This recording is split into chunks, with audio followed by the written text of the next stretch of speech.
Hello everyone, नमस्कार। स्वागत है आपका अपने YouTube channel SS doctor T. मैं आज आपके सामने एक नया टॉपिक लेके आया हूँ, पाइल्स, बवासीर, है ना, जिसको हीमोरॉइड भी बोलते हैं।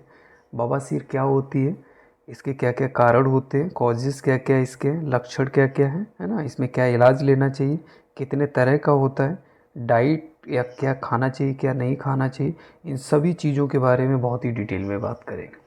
बहुत ही इम्पोर्टेंट वीडियो होने वाला है। एक बहुत ही ज़्यादा ये बीमारी देखी जा रही है आज के टाइम में लोगों में, तो हम लोग इसके बारे में बहुत ही डिटेल में डिस्कस करेंगे।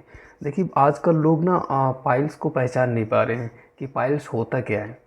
अगर लोगों को लेटरिंग करते समय अगर उसमें ब्लड आता है 1-2 दिन तक, उनको थोड़ा या ज़्यादा, कुछ ज़्यादा अमाउंट में आने लगता है, कभी कम आने लगता है, तो उनको ऐसा लगता है कि मुझे पाइल्स हो गया। लेकिन ऐसा नहीं होता है।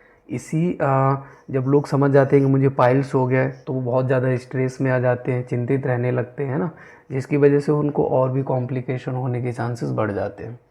लेकिन आजकल लोग समझ ही नहीं पाते कि हमें पाइल्स हुआ है या फिशर हुआ है या फिस्टुला है ना। लेटरिन में ब्लड तो तीनों कंडीशन में आ सकता है, लेकिन अगर हम उसको जानते ही नहीं है कि मुझे हुआ क्या है, तो हम कैसे उसका ट्रीटमेंट लेंगे। तो मैं आपको कोशिश करूँगा कि 3 वीडियो प्रोवाइड करूँगा। इसमें मैंने आपको स्पेशली पाइल्स के बारे में बहुत ही डिटेल में डिस्कस में बताया है। आगे आपको 2 वीडियोज़ हमारे और मिलेंगे जो फिशर और फिस्टुला से रिलेटेड होंगे। तो वीडियो में लास्ट तक बने रहिए। बहुत ही डिटेल में, बहुत ही अच्छे से इलाज, लक्षण, क्या कारण होते हैं, क्या खाना है क्या नहीं खाना है, सभी चीज़ों के बारे में डिटेल में बताएंगे आपको। लेट ना करते हुए वीडियो को स्टार्ट करते हैं। हाँ, एक अगर आप चैनल पे नए आए हैं तो चैनल को सब्सक्राइब जरूर कर लीजिए, चैनल पे विजिट ज़रूर करना, मेरी रिक्वेस्ट है आपसे। बहुत सारा कंटेंट, बहुत सारे वीडियोज उस पर मिलेंगे आपको मेडिकल से रिलेटेड, जिनसे आपको बहुत ही इंफॉर्मेशन मिल सकती है। सबसे पहले बात करते हैं कि पाइल्स होता क्या है। What is piles? Piles is a condition in which there is swelling in the veins located in the rectum around the anus due to which problem like pain, itching, swelling, bleeding etc. देखिए, बवासीर एक ऐसी स्थिति है जिसमें गुदा के आसपास मलाशय में स्थित नसों में सूजन आ जाती है। बवासीर में क्या होता है, जो हमारा लेटरिन का रास्ता है उसमें सूजन आ जाती है, उसके अंदर जो नसें होती हैं उनमें सूजन आ जाती है, वो रफ्चर हो जाती है, उनसे ब्लीडिंग होने लगती है, उसी को हम बवासीर कहते हैं। ठीक है, खुजली भी होती है हमें बहुत ज़्यादा, सूजन भी देखने को मिलती है, ब्लीडिंग भी होने लगती है, खून भी बहता है, उसी को हम बवासीर कहते हैं। अब बवासीर कितने प्रकार की होती है उसके बारे में बात करते हैं। मेनली अगर हम बात करें तो बवासीर 2 तरह की देखी गई है, एक इंटरनल होती है और एक दूसरी एक्सटर्नल होती है। ठीक है, तो इंटरनल पाइल्स और एक्सटर्नल पाइल्स, बाकी इनकी स्टेज होती है, बोथ भी होती है, इंटरनल और एक्सटर्नल दोनों भी किसी किसी मरीज़ में देखी जाती है कि उनको इंटरनल पाइल्स भी हो रखा है और एक्सटर्नल भी है ना, तो वो बहुत ही क्रॉनिक हो जाती है। बाकी इसकी स्टेज भी होती है, फर्स्ट स्टेज का आपको है, सेकेंड है, थर्ड है, फोर्थ है। जब आप प्रॉपर डॉक्टर के पास जाएंगे, वो आपको प्रॉपर तरह से एग्जामिन करेंगे, वो आपको बता सकते हैं कि आपको कौन सी स्टेज का बवासीर हुआ है, इसका इलाज संभव है या इसका हमें ऑपरेशन कराना पड़ेगा। ठीक है, तो पहले बात करते हैं इंटरनल पाइल्स की। These occur inside the rectum. Internal piles may cause bleeding during bowel movement. They are often painless, itching, discomfort. इसमें देखिए क्या होता है, ये मलाशय के अंदर होती है। आंतरिक बवासीर मल त्याग के दौरान हम बहुत ज़्यादा स्ट्रेनिंग करते हैं, बहुत ज़्यादा तनाव, ताकत लगाते हैं स्टूल पास करने में, लेटरिन पास करने में, जिसकी वजह से जो हमारी वहाँ की नसें हैं, लेटरिन के रास्ते की जो नसें हैं, उनमें सूजन आ जाती है। क्योंकि जब उसमें दबाव बहुत ज़्यादा पड़ता है तो उसमें सूजन आ जाती है, खून भी बहने लगता है उन नसों से, है ना, और उनमें ब्लड के थक्के भी जमने लगते हैं, तो उसको हम इंटरनल पाइल्स कहते हैं। बट ये इंटरनल पाइल्स क्या होता है, ये हमारी जो हमारा लेटरिन का रास्ता है उसमें अंदर की साइड होती है, जैसा कि मैंने यहाँ पे डायग्राम में भी बता रखा है कि ये अंदर की साइड होती है। ठीक है, और जो एक्सटर्नल पाइल्स है ये बाहर की साइड होती है। जो लेटरिन का रास्ता हमारा होता है ये बाहर की साइड, इसको हम फील भी कर सकते हैं, ठीक है, लेटरिन के दौरान। और इंटरनल पाइल्स अंदर की साइड, जो ये अंदर की नसें हैं, जैसा कि आप डायग्राम में देख पा रहे होंगे, तो ये अंदर की साइड नसों में जब प्रॉब्लम्स आती है, सूजन आती है, दबाव पड़ने के कारण खून बहने लगता है अंदर की साइड, तो इसको इंटरनल पाइल्स और जो बाहर की साइड नसें, जब नसों में खून बहता है, सूजन आती है, बाहर मस्से टाइप के दिखने लगते हैं, तो इसको हम एक्सटर्नल पाइल्स कहते हैं। एक्सटर्नल पाइल की भी डेफिनेशन एक बार देख लेते हैं। These occur outside the anus, can be felt as lumps around anal area. External piles can be become, thrombosed, blood clot which can cause severe pain, swelling. ठीक है, जैसा कि मैंने आपको बता दिया है, ये बाहरी साइड होते हैं गुदे के, जो हमारा लेटरिन का रास्ता है, जो गुदा हमारा होता है उसकी बाहर की साइड होते हैं। इनमें भी वही है कि जब लेटरिन के दौरान हम बहुत ज़्यादा प्रेशर देते हैं, या कारण बहुत सारे हैं, मैं आपको आगे बताऊंगा अभी। लेकिन जब बाहर की साइड जो हमारी नसें, उन पे ज़्यादा दबाव पड़ने के कारण उनसे ब्लीडिंग होती है, खुजली होती है ना, स्वेलिंग आ जाती है उनमें, तो और वो मस्से टाइप के बाहर भी आ जाते हैं, तो उसको हम एक्सटर्नल पाइल्स कहते हैं।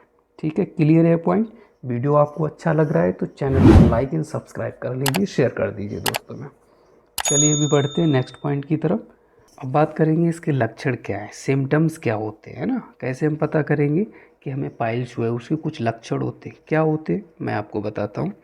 सबसे पहला इसमें देखा गया है रेक्टल ब्लीडिंग, मलासिस से रक्तस्राव होता है ना, जो हमारा लेटरिन का रास्ता है उससे ब्लीडिंग होती है। ठीक है, इचिंग होती है, खुजली लगती है, गुदा के आसपास में हमें खुजली भी होती है, स्वेलिंग आ जाती है, सूजन भी आती है इसमें, है ना, सीवियर पेन ड्यूरिंग डेफिकेशन, शौच के दौरान तेज़ दर्द भी होता है, डिस्कम्फर्ट, बहुत ही हमें डिस्कम्फर्ट फील होता है, बिल्कुल भी हम अच्छा महसूस नहीं करते हैं। थ्रोम्बोसिस भी देखा गया है ना, जो ब्लड के थक्के टाइप के जम जाते हैं, मस्से टाइप के बाहर निकल आते हैं, ऐसा भी देखा गया है, या अंदर भी बन जाते हैं ब्लड के थक्के जो इंटरनल पाइल्स में। ठीक है, इसमें बर्निंग सेंसेशन भी देखा गया है, जलन वो भी होती है। लेटरिंग करने के बाद इसमें ब्लीडिंग भी होती है और जलन भी होती है हमें। ठीक है, लिम्फेडिमा भी देखा गया है, मस्सा टाइप के भी हो जाते हैं अराउंड एनस, है ना, जो हमारा लेटरिंग का रास्ता है उसमें मस्से टाइप के भी हो जाते हैं, छोटी छोटी गांठें जैसी भी महसूस होती हैं हमें। अभी बढ़ते हैं नेक्स्ट पॉइंट की तरफ। इसके क्या क्या कॉजेज़ हैं, इसके कारण क्या क्या होते हैं। ठीक है, सबसे मेन चीज़ ये है, बहुत अच्छे से आप लोग इस चीज़ को समझिएगा कि इसके कारण क्या क्या होते हैं। ठीक है, इसमें लो फाइबर डाइट, जो लोग कम फाइबर लेते हैं अपनी डाइट में, उनको सबसे ज़्यादा पाइल्स देखा गया है।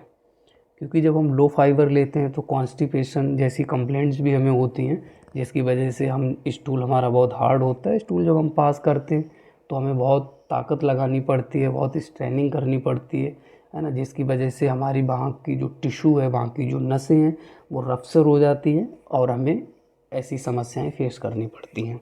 ओबेसिटी भी देखा गया है, मोटापा अगर किसी को बहुत ज़्यादा है तो उस स्थिति में भी पाइल्स हो सकता है। क्रोनिक डायरिया भी इसका एक कारण है, अगर लंबे समय से किसी को डायरिया है तो उसमें भी पाइल्स देखा गया है।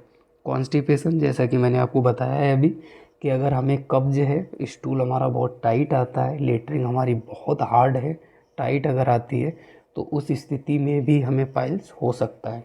गतिहीन जीवन शैली, जो लोग बिल्कुल भी फिजिकल एक्टिविटी नहीं करते हैं, सबसे ज़्यादा ये होता है ऑफिस वर्क के जो लोग होते हैं, उनको मॉर्निंग में जाते हैं, इवनिंग में निकलते हैं ऑफिस से, वो लोग बहुत ज़्यादा समय अगर आप अपना चेयर पे बिता रहे हैं तो उस स्थिति में भी आपको पाइल्स हो सकता है। क्योंकि प्रेशर अगर हमारा एनल एरिया पे, क्योंकि प्रेशर अगर हमारा रेक्टम, एनस, इन जगहों पे अगर हमारा पड़ रहा है, लेटरिन के रास्ते में प्रेशर जब ज़्यादा पड़ेगा, बैठने से भी पड़ता है बहुत ज़्यादा, तो उस की वजह से भी हमें सूजन वगैरह आ सकती है और हमें पाइल्स जैसी समस्याएं देखनी पड़ सकती हैं। इसके बाद में बात करें तो प्रेगनेंसी भी इसका कारण देखा गया है, गर्भावस्था में भी इसका हो सकता है, आपको पाइल्स हो सकता है। हैवी लिफ्टिंग, अगर कोई भारी वजन उठा रहा है तो उससे भी प्रेशर पड़ता है, तो उससे भी नसों से ब्लीडिंग होने के चांसेस हो सकते हैं उस समय भी। तो जो लोग ज़्यादा वजन उठाते हैं, बहुत हैवी वेट लिफ्टिंग करते हैं, तो उस स्थिति में भी पाइल्स देखा गया है। ओल्ड एज फैक्टर भी इसमें होता है ना, वृद्धावस्था में जाने के जो लोग, बूढ़े लोगों में भी ऐसी स्थिति देखी गई है पाइल्स की। ठीक है, अब बात करते हैं नेक्स्ट पॉइंट की। नेक्स्ट पॉइंट इसमें हमारा आता है ट्रीटमेंट, इसमें हमें क्या ट्रीटमेंट लेना चाहिए। सबसे पहले बात करेंगे इसके ऑइंटमेंट की, जिसमें सबसे पहला हमारा आता है प्रोक्टोसेडाइल ऑइंटमेंट आता है। इसको लोकली अप्लाई किया जा सकता है दिन में 2 बार, स्टेराइल ग्लव्स पहन के फिंगर के द्वारा आप इसको लोकली अप्लाई कर सकते हैं। सेकेंड नंबर पे ऑइंटमेंट हमारा आता है एनोवेट, इसको लोकली अप्लाई कर सकते हैं आप। बीडी दिन में 2 बार दिया जा सकता है, इन दोनों में से एक आप यूज़ कर सकते हैं।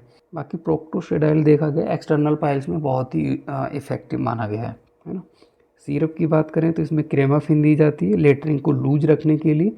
3 चम्मच सोते टाइम शाम को आप इसको ले सकते हैं, ठीक है। ये क्या करती है, लेटरिन को हमारा लूज रखेगी, जिससे कि हमें स्टूल हम पास जब भी करेंगे लेटरिन के लिए जब हम जाएंगे तो लेटरिन हमारा लूज आएगा, जिसकी वजह से वहाँ प्रेशर कम पड़ेगा। इसके अलावा टैबलेट भी आती है, वैंसुमाइन टैबलेट आती है 300 मिलीग्राम बीडी, जिसको दिन में 2 बार दिया जा सकता है। ये भी ब्लड फ्लो को मेंटेन रखने में हेल्पफुल। इसके अलावा पाइलेक्स टैबलेट आती है, 2 टैबलेट्स दिन में 2 बार दी जा सकती हैं। ये पेन, इचिंग, स्वेलिंग को रिड्यूस करती है ना, इनको कम करने में बहुत ही हेल्पफुल देखी गई। इसके अलावा अगर मरीज़ को बहुत ज़्यादा ब्लड लॉस हो गया, एनीमिया जैसी कंडीशन हो गई है, खून की कमी वगैरह अगर हो गई, तो उसको कैप्सूल वगैरह भी दिया जा सकता है। ये ऑर्डिन 1 कैप्सूल दिन में 1 बार दिया जा सकता है।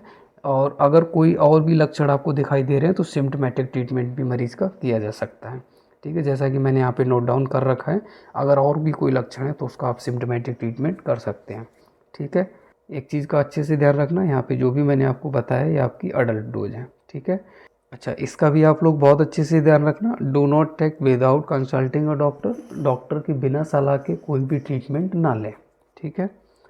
चलिए अभी बढ़ते नेक्स्ट पॉइंट की तरफ कि इसमें हमें क्या खाना चाहिए क्या नहीं खाना चाहिए। देखिए, पाइल्स में खाने का बहुत ही इम्पोर्टेंट रोल प्ले करती है डाइट हमारी, कि हम खाने में क्या ले रहे हैं क्या नहीं ले रहे हैं। इसमें हमें रिच फाइबर फूड्स खाने चाहिए, है ना, जिसमें फाइबर ज़्यादा मात्रा में होता है वो खाना चाहिए। ग्रीन वेजिटेबल्स लेनी चाहिए, हरी सब्जियों का सेवन करना चाहिए। स्टे हाइड्रेट, हमें हमेशा हाइड्रेट रहना चाहिए, पानी ज़्यादा से ज़्यादा पीना चाहिए। फ्रेश फ्रूट खाने चाहिए, है ना। उसके अलावा कंसीडर प्रोबायोटिक भी इसमें हमें लेते रहना चाहिए। इसके अलावा हम बात करते हैं कि इसमें हमें क्या क्या अवॉइड करना चाहिए। स्पाइसी फूड बिल्कुल अवॉइड करने हैं, अल्कोहल आपको बिल्कुल भी नहीं लेनी है, कैफ़ीन आपको बिल्कुल अवॉइड कर देनी चाहिए, फास्ट फूड फ्राइड फूड बिल्कुल ही आपको त्याग देनी चाहिए, ये चीज़ें आपको बिल्कुल नहीं ले रही। पाइल्स में बहुत ही इंपॉर्टेंट रोल प्ले करती है डाइट हमारी, हमें हमेशा पानी ज़्यादा से ज़्यादा पीना चाहिए। फाइबर रिच फूड्स हमें खाने चाहिए, फ्रूट्स खाने चाहिए, ठीक है। ग्रीन वेजिटेबल्स का सेवन करना चाहिए। देखिए, पाइल्स एक ऐसी बीमारी है, ये एक सर्जिकल ही प्रोसीजर है, क्योंकि अगर इसमें हमारा फर्स्ट सेकंड स्टेज तक ही मेडिसिन काम करती है। इसके अलावा तो बस हम रोकथाम कर सकते हैं कि अगर मरीज़ को बहुत ज़्यादा दर्द है तो दर्द की दवाइयाँ दी जा सकती हैं, ब्लड कम हो गया है तो ब्लड बढ़ाने की दवाइयाँ दी जा सकती हैं, है ना। और भी अगर कोई भी कॉम्प्लिकेशन है तो उसकी दवाइयाँ दी जा सकती हैं, लेकिन इसको ख़त्म नहीं किया जा सकता है, इसमें हमें ऑपरेशन ही कराना पड़ता है। और ऐसा भी ज़रूरी नहीं है कि हम ऑपरेशन करा लें तो हम हमेशा के लिए ठीक हो जाएंगे। अगर हम अपनी लाइफ स्टाइल को प्रॉपर तरह से चेंज नहीं कर रहे हैं तो हमें पाइल्स 1 बार नहीं 4 बार 5 बार 6 बार भी हो सकता है। आप कितने भी ऑपरेशन करा लें आपको फिर से पाइल्स देखने को मिलेगी, ठीक है। तो सबसे मेन चीज़ है, दवाइयों पे ज़्यादा ना ध्यान देकर हमें अपनी लाइफ स्टाइल को बिल्कुल चेंज कर देना चाहिए। फाइबर रिच फ्रूट्स खाइए, फूड्स खाइए, protein, vitamins, fibre rich foods, है ना, ग्रीन वेजिटेबल्स, ज़्यादा से ज़्यादा पानी पीजिए आप। ये सभी चीज़ों को अगर हम मेंटेन कर लेते हैं तो हम पाइल से छुटकारा पा सकते हैं।